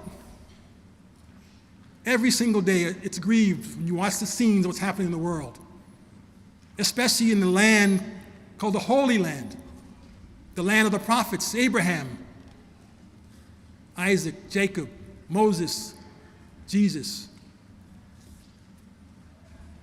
It is there that our hearts are grieved when we see so much pain and suffering, and all throughout this part of the world. I go back now to the year 2016 in the Holy Land, and I share with you an insight that will give us all hope and a moment to reflect and to pause. Devastating forest fires raged throughout Haifa, Israel, in November 2016 that left 70,000 people homeless. The Moriah congregation, the oldest synagogue, was badly damaged by the flames. And the estimated cost of repair was staggering for this small congregation. But the local Maronite Christian and Ahmadiyya Muslim communities, under the leadership of Father Yusuf Yaqub and Muhammad Sharif Odeh, stepped in to provide the wood, do the carpenting work, and donate needed objects to get the synagogue up and running. In addition, both communities opened their facilities and even private homes to provide beds and food for those who had to be evacuated from their homes, whatever their religious affiliation may have been. It was a story of shared values and shared humanity in a time of crisis and calm. That rabbi of that congregation, Rabbi Hayun, said he looked forward to the day when such interfaith amity would be the norm in Israel rather than the exception. Father Yaqub declared that he and his two colleagues refused to allow dark fears to overcome the light, refused to allow dark fears to overcome the light and love that beats in the hearts of so many Israeli citizens. And lastly, the Emir, the national president of the Ahmadiyya community in Haifa, Muhammad Sharif Odeh, declared his personal motto to be love for all, hatred for none. He said, we have to put out the physical fires, and we also have to put out the fire of hate. Allah is the one sovereign, and we have to look after every single human being. This is the message nowadays that is so needed in the world. The Holy Land, Russia, Ukraine, Somalia, Sudan, hundreds of thousands have died in Ethiopia in the last few years. And even Muslims, we talked about earlier, we saw the film. The Prophet of Islam went first to Ethiopia for refuge. In the last few years, they lost hundreds of thousands to war in an already ravaged land. This message is so critical and so important and so pivotal for peace, first in our hearts, then in our homelands, and God willing, if we all will magnify this word and this spirit in the very global village called Earth, and this is our last prayer, may God bring such peace into our human order. May God elevate us, even if poor, to be rich in spirit with love for humanity. And may God guide our leaders and our nations to have this spirit in all their policies, to end these wars, stop the crises, and begin to live in peace and justice for all. Thank you very much for your time. Assalamu alaikum.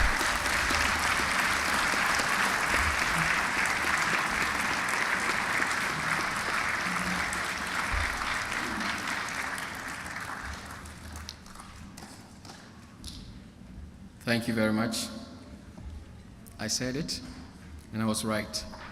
That was the keynote speak delivered. Thank you very much once again.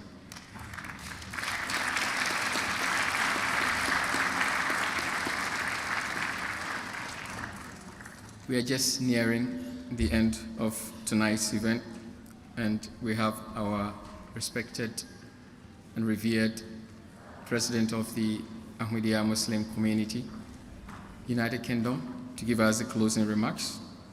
But just for you to know, this event is not just limited to this room. We have people on Facebook, YouTube, and in fact, all the continents around the world watching us. So beyond this Pan-African event, it's actually become a global event. And thank you for your support. For our President to give us closing remarks.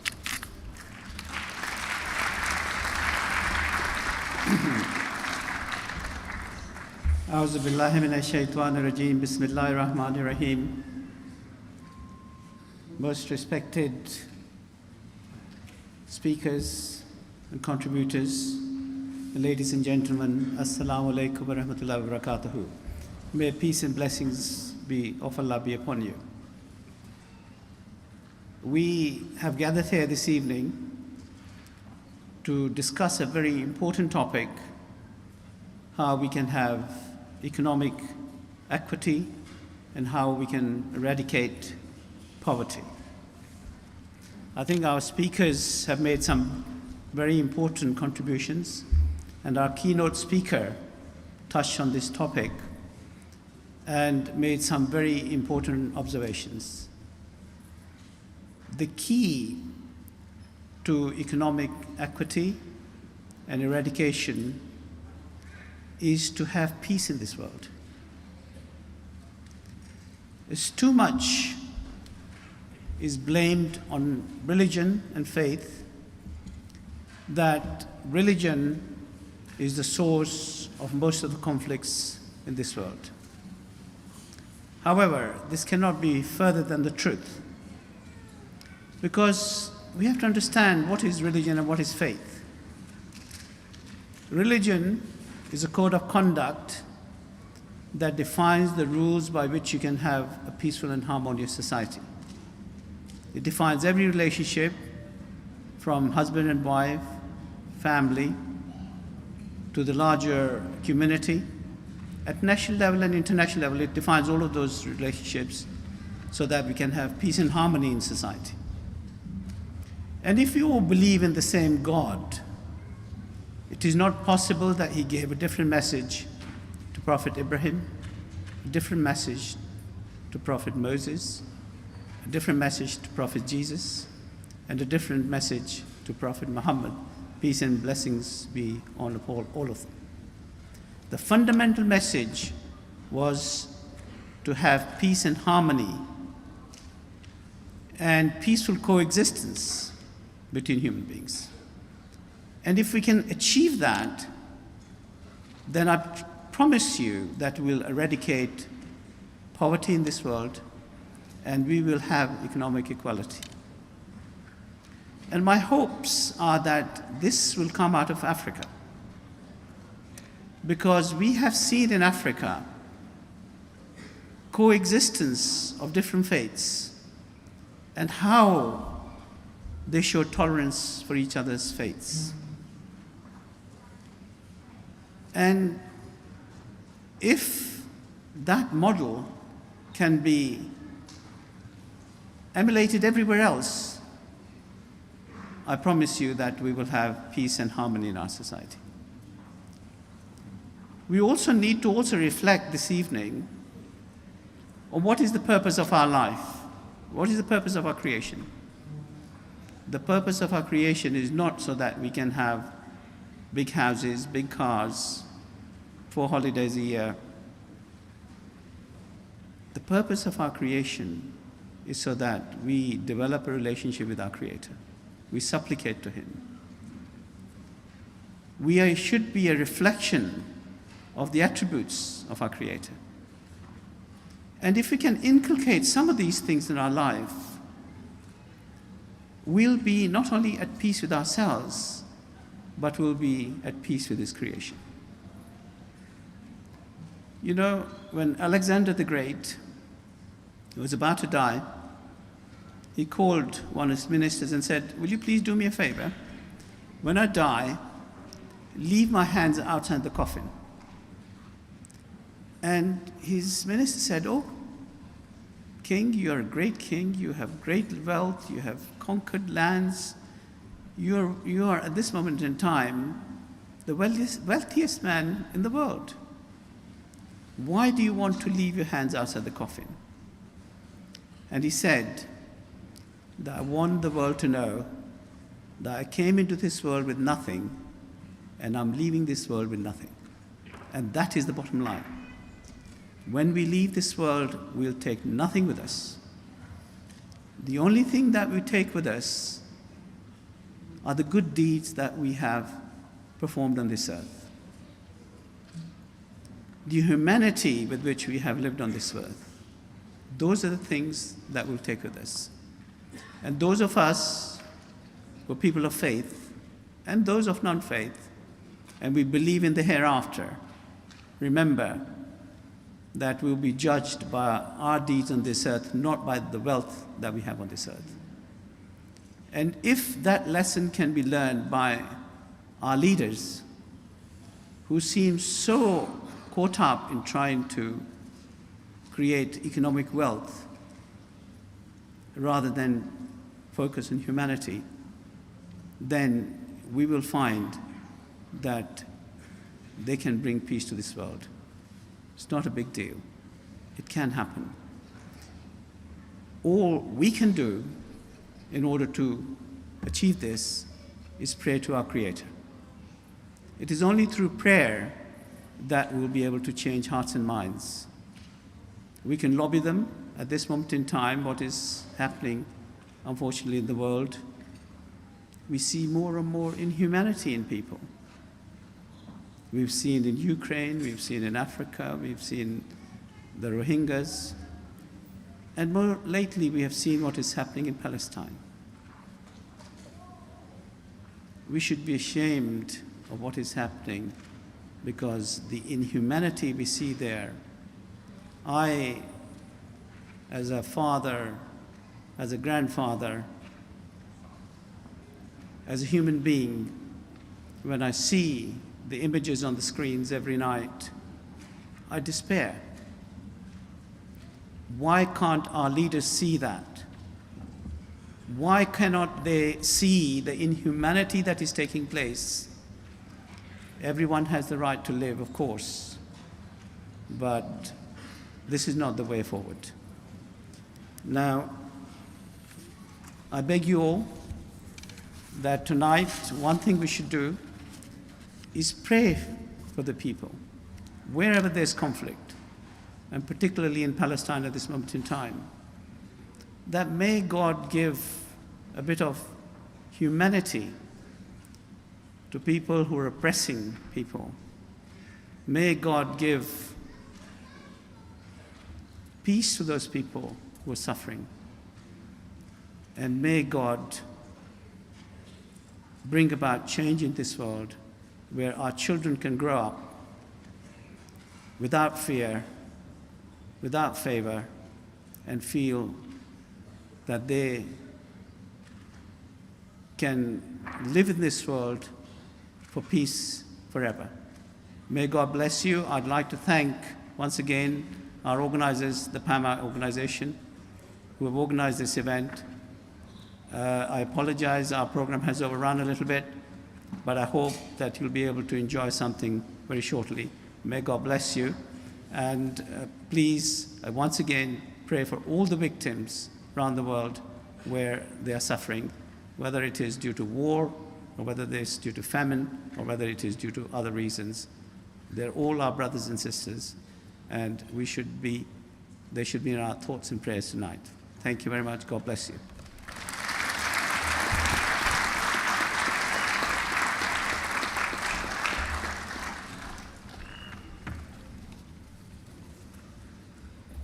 Thank you very much, our revered President of the Ahmadiyya Muslim community, for bringing the event to a close. Just as he said, we need to pray for the peace of the world, and then we're going to end the event with raising our hands to pray as Muslims. And everyone here, feel free to observe your prayer in your own way. I request our respected Rafiq Hayat to lead us in a silent prayer to bring the event to a close. Please join me in silent prayer, please.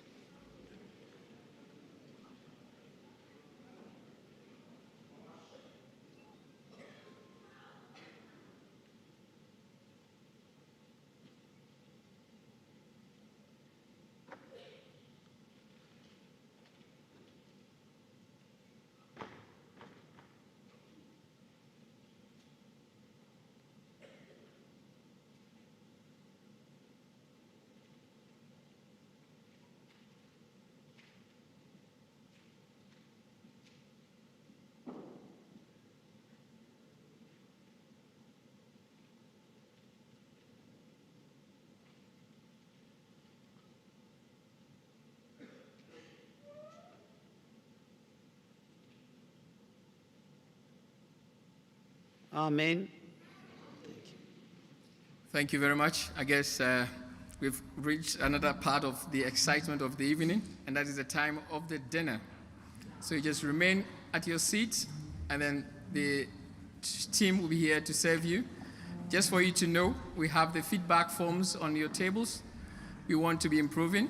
Let me once again apologize for the program overrunning a little bit. Besides, we have the back, the way you entered is not the same way you're going to go out. The back exit is open, so you can all make your way.